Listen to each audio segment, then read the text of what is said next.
नमस्कार, स्वागत है आप सभी का ज्ञान गंगा चैनल पर। कार्तिक माह के कृष्ण पक्ष की एकादशी को रमा एकादशी के नाम से जाना जाता है। कार्तिक का महीना भगवान विष्णु को समर्पित माना जाता है। मान्यताओं के अनुसार कार्तिक माह में भगवान विष्णु शयन में रहते हैं। कार्तिक शुक्ल एकादशी को 4 माह के बाद भगवान विष्णु जगते हैं।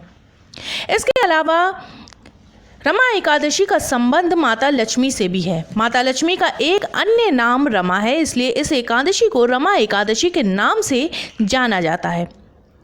मान्यता है कि इस व्रत को रखने से जीवन में सुख समृद्धि आती है। इसके अलावा इस व्रत के प्रभाव से मनुष्य को वैकुंठ की प्राप्ति होती है। रमा एकादशी 11 नवंबर 2020 को है। इस वीडियो में हम बात करेंगे कि उस दिन एकादशी की तिथि क्या रहेगी, पूजन विधि क्या है, पारण का समय क्या रहेगा, द्वादशी समाप्ति समय क्या है और क्या है रमा एकादशी की कथा व महत्व।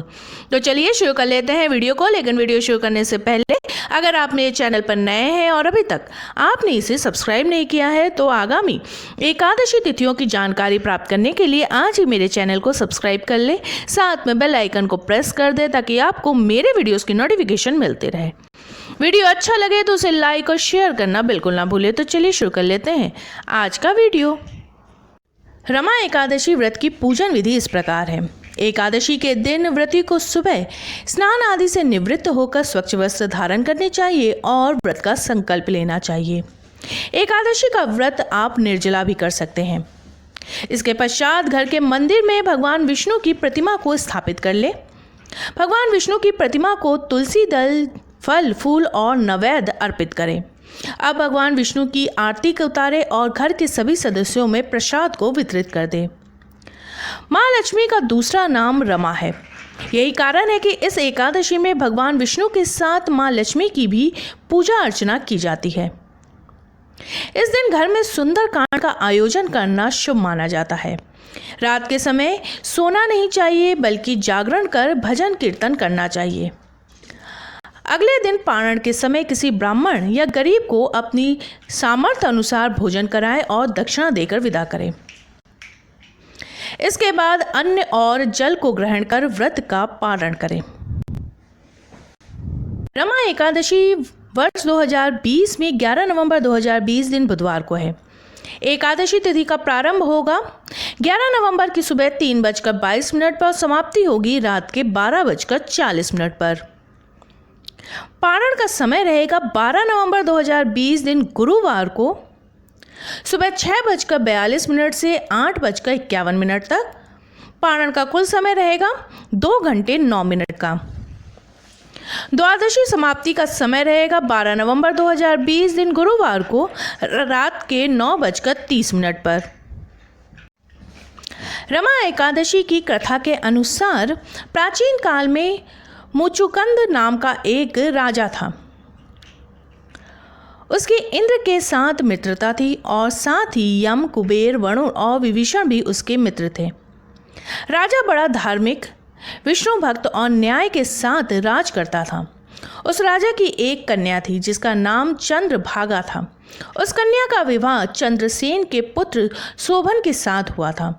एक समय वह शोभन ससुराल आया। उसी दिन जल्दी ही रमा एकादशी भी आने वाली थी। जब ये व्रत का दिन समीप आ गया तो चंद्रभागा के मन में अत्यंत सोच उत्पन्न हुई कि उसके पति अत्यंत दुर्बल है और पिता की आज्ञा अति कठोर है। दशमी को राजा ने ढोल बजवाकर सारे राज्य में ये घोषणा करवा दी कि एकादशी को भोजन नहीं करना चाहिए।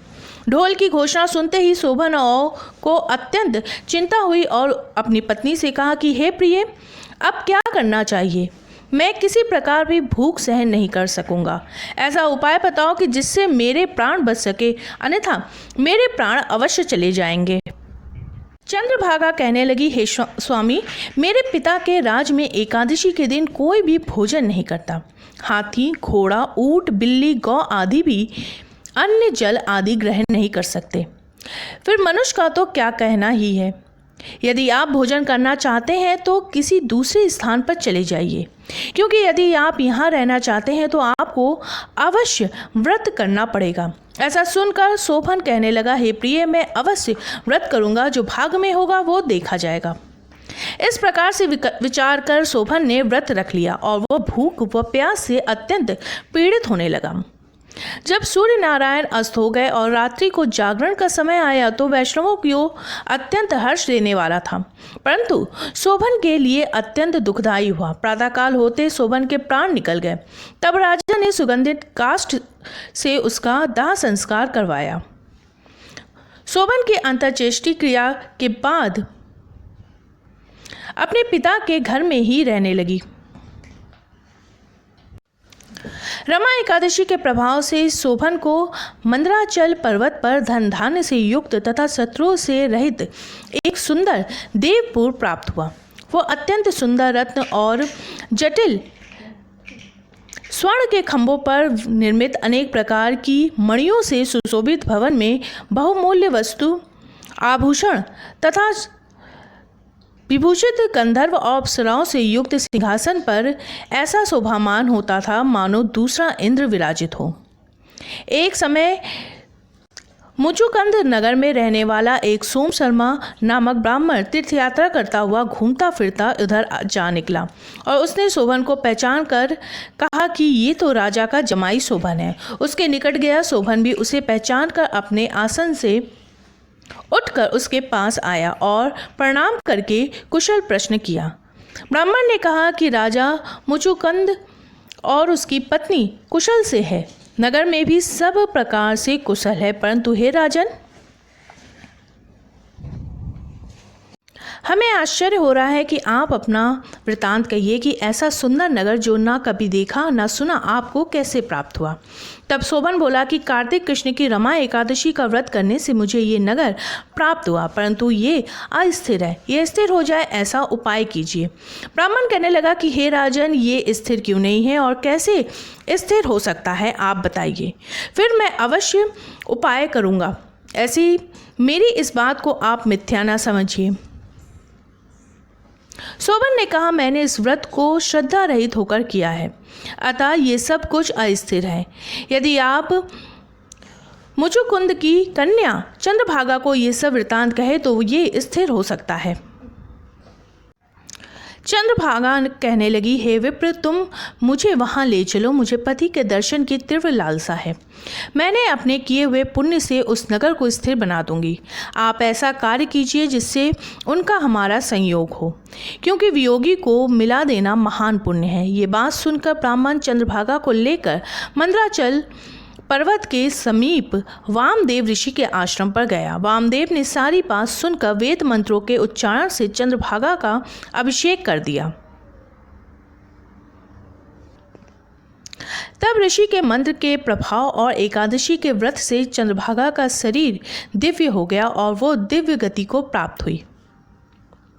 इसके बाद बड़ी प्रसन्नता के साथ अपने पति के निकट गई। अपनी प्रिय पत्नी को आते देखकर शोभन अति प्रसन्न हुआ और उसे बुलाकर अपनी बाईं तरफ बिठा लिया।